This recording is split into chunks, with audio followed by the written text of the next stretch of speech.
Dercy Gonçalves morreu aos 101 anos de idade em 2008 e ressuscitou 18 anos depois, na forma de memes, de uma peça de teatro de muito sucesso e agora de uma nova biografia.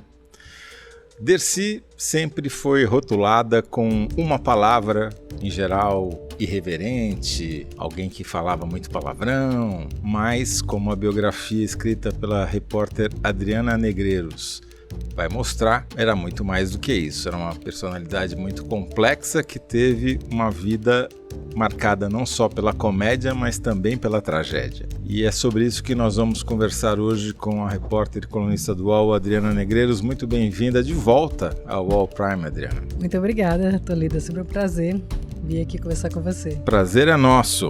Eu sou José Roberto de Toledo e este é o UOL Prime.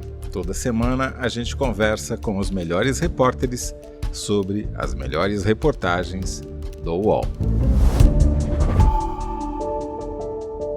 Adriana, é muito difícil definir a Dercy Gonçalves numa palavra só, né? Inclusive você conta na biografia e na reportagem sobre a biografia que você publicou no UOL Prime que ela não gostava desses rótulos, né? Tem um especialmente que ela odiava. Tem um que, se você pronunciasse aqui, talvez você ouvisse um palavrão da parte da Dercy, que é irreverente.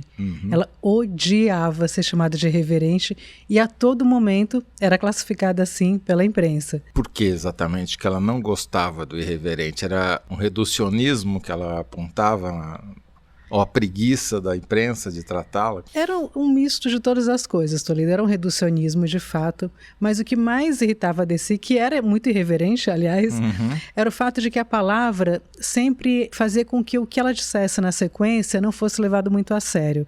Então ela dizia assim: por mais que eu fale a coisa mais séria do mundo, houve uma época em que ela tinha um problema com o prefeito de Santa Maria Madalena, que é a cidade onde ela nasceu, na Serra Fluminense, e ela tentava fazer uma série de denúncias contra o prefeito, mas sempre a matéria começava assim: a irreverente Dercy Gonçalves tem uma questão tal com o prefeito. Aí ela dizia: ninguém leva a sério o que vem na sequência, é um irreverente. Então era uma queixa dela de que ela podia dizer as coisas mais sérias que fossem, mas sempre eram lidas em tom de piada.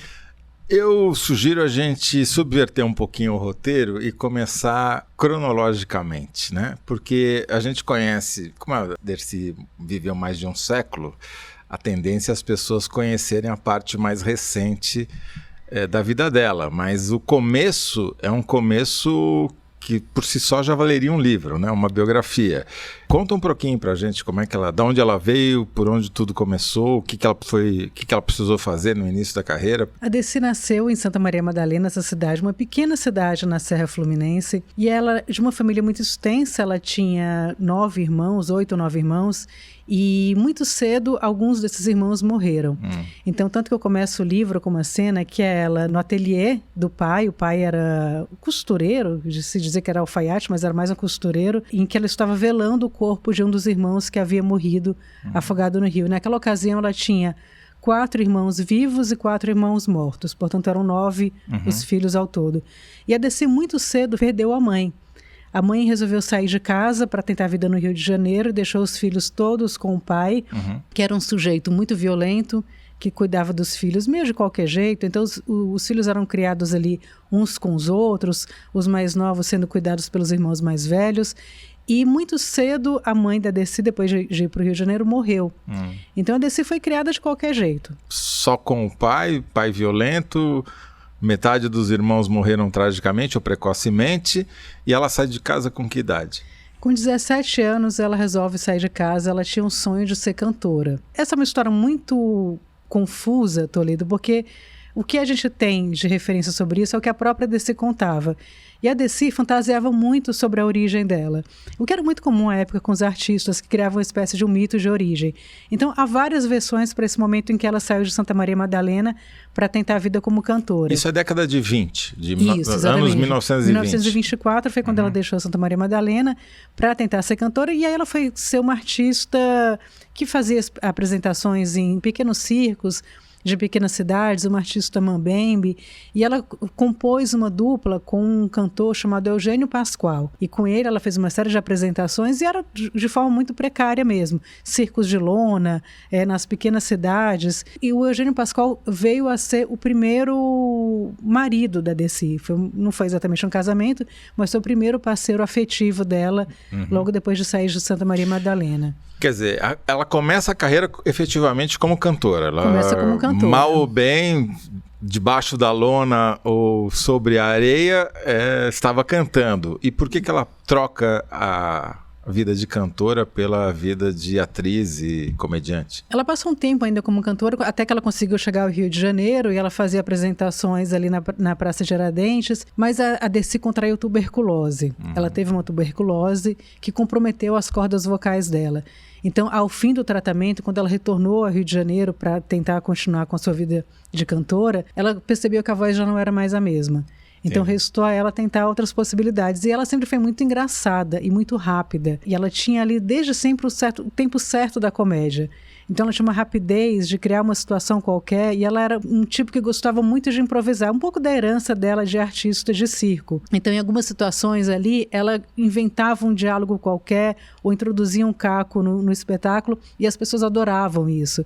Então, ela começou a perceber que isso era um valor por si só, e que ela era realmente muito engraçada. Até o ponto que, depois de um certo tempo, ela começou a ser requisitada justamente para dar graça a esses espetáculos como comediante. Mas, na verdade, a intenção original dela era ser cantora, mas ela, infelizmente, teve que virar uma comediante. Mais uma tragédia, quer dizer, a comédia entra no meio de uma tragédia dela perder a voz, né? A voz, pelo menos, a afinação da cantora, né? Na reportagem, Adriana, você conta vários episódios ao longo da carreira da Dessi em que ela não apenas inclui cacos, né, que são trechos diferentes dentro do roteiro, como ela chega a mudar o final de algumas peças, né? Ou seja, ela é muito mais do que uma atriz, não sem diminuir também o papel de atriz, mas ela é quase uma dramaturga do momento presente, né? Inventando o texto na hora. Qual é a questão de origem em relação a isso, Toledo? A Dessi era uma mulher que tinha habilidades muito reduzidas de leitura. Ela estudou só até o 3º ano primário, portanto ela era uma semi-analfabeta. Quando o texto chegava a ela, ela não conseguia ler. Ela dizia, eu vou tentar ler e eu durmo. Na verdade, ela não conseguia compreender o que estava escrito ali. E qual era o recurso que ela tinha? Ela usualmente pedia para que alguém lesse para ela, ela captava o sentido geral daquela peça e no palco ela interpretava a seu modo. Obviamente que os diálogos que ela deveria decorar, eles eram muito prejudicados por esse método peculiar da Dessi. E os atores com quem ela contracenava enlouqueciam, porque ela chegava e dizia... Então tinha as famosas deixas do teatro, em que você diz uma coisa e o outro entra naquele momento, ou faz uma fala na sequência. As pessoas se perdiam completamente e tinham que ali era um espetáculo ao vivo e feito no calor da hora. Quer dizer, e ela improvisava não apenas para si, mas obrigando os outros a improvisarem também. Né? Exatamente, obrigava. Os outros tinham que ter muito jogo de cintura para conseguir trabalhar com a Dessi, e poucos tinham. A maioria reclamava, dizia, essa mulher é louca, ela inventava coisas como, por exemplo, na Dama das Camélias, a personagem morria, ela falava, hoje eu não quero morrer. E aí ela dizia, é muito aborrecido que eu hoje represente uma peça que ontem já foi isso, vocês já viram isso ontem, eu não quero, hoje eu quero fazer outra coisa.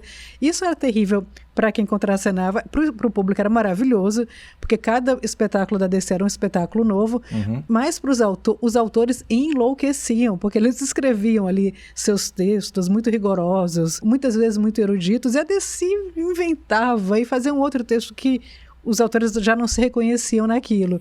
Isso tudo, a seu ver, contribuiu para que ela fosse se consolidando mais como uma humorista comediante do que como uma atriz tradicional? A Dessi era exatamente isso, a rainha do improviso. Era uma artista da comédia. E do teatro marginal, na definição do crítico Sábato Magaldi. Era a rainha disso. Marginal em todos os sentidos, inclusive no sentido de subverter completamente a ordem natural do que seria o teatro convencional. E ela não era uma atriz como outras atrizes que cumpriam a risca, né, que de fato seguiam o texto, que eram muito rigorosas, que eram as atrizes que eram muito caras a uma crítica teatral daquela época, que viam nessas atrizes pessoas que conseguiam de fato transformar aquele texto num espetáculo. A Dessi pouco se lixava para isso. E ela tinha uma questão também que ela dizia para os autores: vocês ficam se queixando aí, mas vocês escrevem esses textos chatérrimos que ninguém entende, com essas palavras difíceis, e vocês me entregam e transformam num espetáculo de sucesso. E ela tinha razão nisso. De fato, os espetáculos da DC eram um sucesso absurdo de bilheteria. Desde muito cedo? Desde muito cedo, ela sempre foi muito... Claro que no começo eram espetáculos com bilheterias muito mais baratas, e ela não tinha exatamente como ganhar muito dinheiro com isso. Mas à medida que ela foi amadurecendo na carreira, ela foi se tornando uma atriz muito popular, que atraía multidões para o teatro, a ponto de, inclusive, ficar rica. Chegou a ficar rica. Chegou a ficar rica. Claro que ela ficou rica mesmo com a televisão, mas ela já tinha uma vida muito boa no teatro antes de entrar na Excelsior, que foi quando ela, já no começo dos anos 60, quando ela foi para a TV. Porque aí sim, aí ela realmente começou a ganhar muito bem, ela já entrou na televisão como uma das artistas mais bem pagas do Brasil, mas também em decorrência do sucesso dela no teatro, e aí ela virou uma mulher muito rica, assim, com hábitos muito exuberantes, muito extravagantes. Ela comprou um triplex no Rio de Janeiro e ela morava sozinha nesse triplex. 3 andares. 3 andares, e ela, na época, ela até mostrou o apartamento dela para a imprensa, e eram vários ambientes, com uma decoração, que ela dizia, uma decoração bem DC,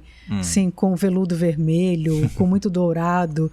Aí ela dizia, ficam comentando que isso é brega, mas o que seria chique? Porque o que é chique hoje, na semana que vem já está fora de moda, então já vai ser considerado brega. Ela tinha sua maneira muito peculiar de levar a vida. Mas no começo faltou dinheiro e ela precisou usar recursos para conseguir manter todo tipo de recurso, eu diria, para conseguir manter a carreira. Mas não conta pra gente agora, só depois do break, por favor. Brasil para maiores. A explosão da pornografia brasileira e o surgimento do pornô de celebridades. Um podcast UOL Tab. Eu sempre gostei muito de fazer sexo. E liguei lá e falei, eu queria falar com o dono das Brasileirinhas. É o Alexandre Frota. Pouco papo. Você pagando o que eu quero, eu vou fazer o filme pornô. Alexandre Frota abriu as portas e as celebridades vieram. É muito burro quem fala, não, ela gravou porque ela gostava de transar na frente dos outros, porque é puta, porque gosta de meter... Não, gente, eu gravei por causa da grana e eu não me arrependo. Meu pai que ligava pros produtores, meu filho, o pai era tipo meu empresário, sabe? Não tenho vergonha de falar do que eu fiz ou que eu deixei de fazer. Só que passou, acabou. O podcast Brasil para Maiores está disponível no UOL, no YouTube e em todas as plataformas de áudio.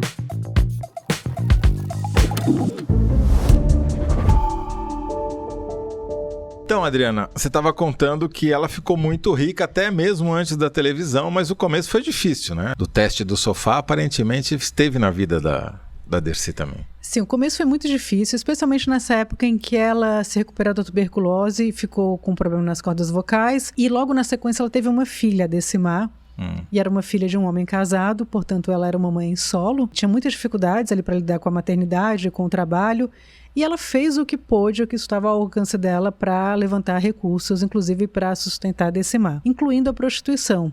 Ela falou isso em vários momentos da vida, que ela pedia um trabalho para alguém e essa pessoa, esse homem, condicionava esse trabalho a sexo e ela atendia a essa reivindicação. E o sexo sempre, muitas vezes violento, sempre teve presente na vida dela. Você conta vários episódios em que ela foi vítima até de estupro, né? Sim, a Dercy, ela era uma mulher considerada pornográfica, tida como imoral, tida como uma inimiga dos bons costumes, mas era uma mulher muito careta em relação ao sexo, que, aliás, ela considerava uma atividade muito exaltada, superestimada.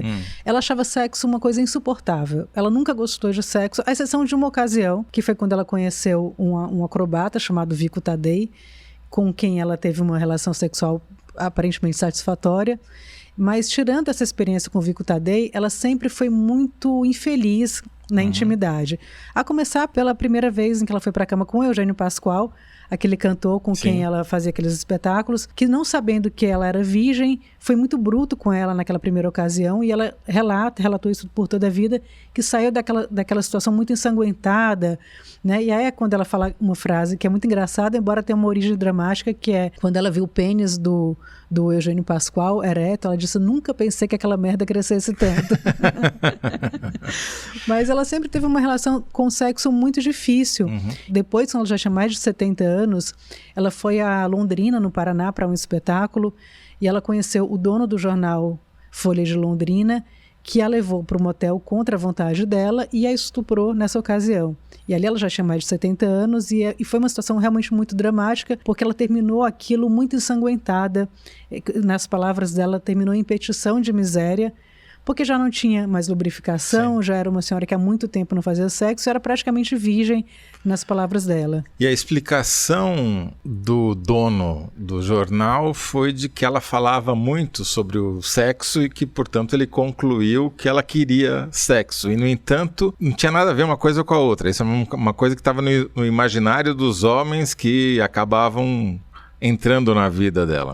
Era muito comum que as pessoas tratassem a Desi dessa maneira, como se ela fosse uma devassa, coisa que ela nunca foi. Esse empresário, João Milanês, disse, ela chegou aqui na redação só falando em trepação, foram as palavras que ele usou, então eu achei que ela queria alguma coisa e assim ele a violentou. Mas era muito comum isso mesmo, que as pessoas se dirigissem a Desi sempre falando sacanagem, e isso para ela era muito chocante, porque ela considerava que esse era o papel público dela, porque inclusive na intimidade em casa, a Desi era uma mulher que não falava palavrões em casa e não admitia que se falassem palavrões em casa. Ela considerava que o palavrão era alguma coisa do espaço público, que ela usava para fazer uma graça e não para ofender ninguém. E todo esse papel que ela fazia, né, quando ela falava muito em sexo, era um personagem. E ela nunca escondeu também que tinha aversão a sexo. E essa aversão se transformava, inclusive, num certo conservadorismo, porque ela achava que na cama a mulher tinha que se comportar como uma dama e que jamais deveria tomar iniciativa no sexo, por exemplo. Achava que mulheres que faziam isso não se davam a respeito e sempre recomendava às jovens que agissem de uma forma mais recatada na intimidade. E talvez por isso ela não gostava muito do feminismo e principalmente das feministas, né? Nas palavras da Desi, as feministas eram umas babacas que não tinham o que fazer. Ela considerava isso. Mas, ao mesmo tempo, ela era uma mulher que era muito transgressora em muitos aspectos. Foi uma mulher que sempre teve, né, tirando essas ocasiões em que ela teve muitas dificuldades financeiras, mas sempre foi uma mulher que garantiu seu próprio sustento, né? E, ao contrário do que era o convencional, era ela quem sustentava muitos dos homens com quem se relacionou. Também foi uma mulher que fez 8 abortos. 8? 8 abortos. E ela dizia que não queria ser mãe. Né, que mesmo a Decimar, ela acabou por levar adiante a gravidez, não era o desejo dela, e ela nunca escondeu isso, mas ela dizia, eu não quero ser mãe, eu quero ser artista. E a maternidade atrapalhava a Desi nesse sentido. Então ela não sacralizava a maternidade de maneira alguma. E ela falava coisas como, por exemplo, tinha uma frase da Desi que poderia ser aplicada hoje no feminismo contemporâneo, que era, cada um manda na sua xereca. Então era uma figura muito contraditória, porque ao mesmo tempo em que ela pregava esse recato das mulheres, dizia que as mulheres tinham que ser delicadas e que aos homens cabia a possibilidade de alguma iniciativa, ela era uma mulher que também era muito transgressora. É uma personagem, de fato, muito complexa e muito contraditória. A gente está vendo agora, você descreve até na reportagem, que essa peça sobre a Desi Gonçalves fez muito sucesso, mais de 100 mil pessoas, estima-se, tenham assistido a peça. Você fez mais uma biografia, né? Já tinha uma, ou pelo menos uma, né, anterior, e essa onda de memes, né? Os vídeos se multiplicando. O que aconteceu? A que se atribui esse ressuscitar da Desi Gonçalves na sociedade de hoje? Primeiro, ela é muito engraçada. Então as frases dela são frases feitas para virarem meme.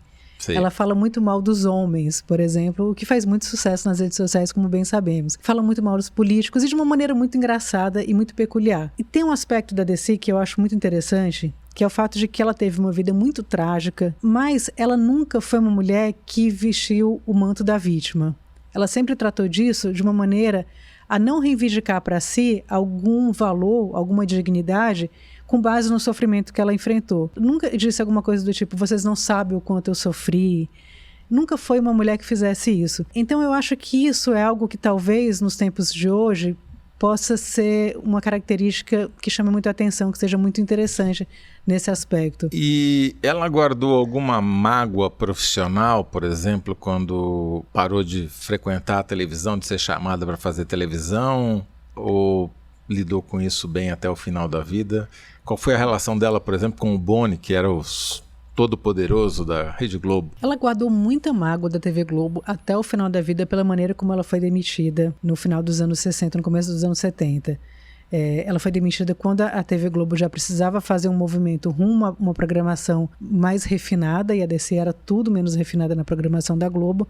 Foi demitida, embora tivesse audiência altíssima. Foi demitida pelo próprio Boni, que alegou que havia uma pressão do governo militar para tirar a DC do ar. Mas ela saiu muito magoada porque ela dizia que a justificativa para a demissão dela não era verdadeira, que ela havia sido demitida porque ela estava velha. E ela dizia isso. E ela tinha muita mágoa, porque ela falava, eu praticamente pari a TV Globo, eu amamentei a TV Globo, eu estava aqui nos primórdios, e agora resolveram me jogar fora apenas porque eu fiquei velha. Isso em 1970, ela morreu em 2008, ela tinha muito chão pela frente. Mas, curiosamente, mesmo o Boni tendo sido a pessoa que a demitiu, ela tinha uma relação de adoração pelo Boni que manteve até o final da vida. Tem uma frase que a gente um trecho que a gente reproduziu na matéria do UOL, que ela falava, se o Boni mandar, eu mostro a minha xereca no ar. Ela fazia qualquer coisa que o Boni mandasse porque ela tinha uma adoração por ele, a despeito de ter sido ele o algoz dela naquele momento, mas a relação acabou se reconstituindo em outros momentos e eles terminaram bem. Você diria que essa é a imagem que ficou no final de 101 anos de vida e agora revivida depois de 18 anos da morte? Sim, essa é a imagem que ficou da diva do deboche, da DC. Eu acho que é isso que resume bem quem foi a DC. E a imagem que ficou no nosso imaginário, especialmente quem lembra da DC em vida. Mas a DC, obviamente, que foi muito mais do que isso. Os grandes críticos teatrais da época em que a DC estava no teatro reconheciam nela um traço de genialidade que é algo muito raro. Não apenas por ela ser uma mulher que tinha pouquíssima escolaridade e conseguia dominar plateias como mais ninguém, tinha uma rapidez e uma inteligência e o tempo certo da comédia, como o Marco Nanini sempre disse que aprendeu com ela. Ela foi uma mulher que realmente criou uma escola de interpretação, e há muitas outras atrizes que são tributárias dessa tradição criada pela DC.